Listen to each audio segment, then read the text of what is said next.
പിതൃസ്മരണയിൽ ആലുവ മണപ്പുറത്ത് ശിവരാത്രി ബലിതർപ്പണം നടത്തി ഭക്തർ. അർദ്ധരാത്രി മണപ്പുറം മഹാദേവ ക്ഷേത്രത്തിൽ നടന്ന ശിവരാത്രി വിളക്കിന് ശേഷം ഔദ്യോഗികമായി ബലിതർപ്പണ ചടങ്ങുകൾ ആരംഭിച്ചു.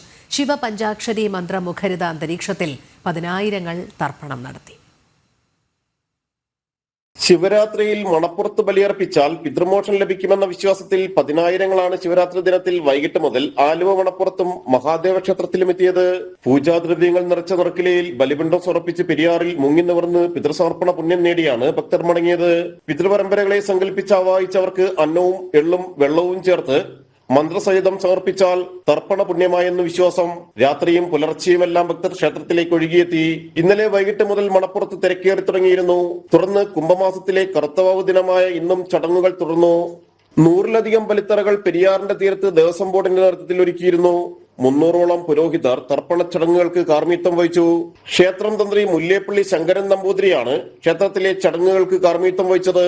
ശ്രീനാരായണ ഗുരു സ്ഥാപിച്ച അദ്വൈതാശ്രമത്തിലും ആയിരങ്ങൾ പിതൃബലി തർപ്പണം നടത്തി. ഭക്തർക്ക് സഹായങ്ങളും സേവനങ്ങളുമായി സേവാഭാരതി പ്രവർത്തകരും മുഴുവൻ സമയമുണ്ടായിരുന്നു.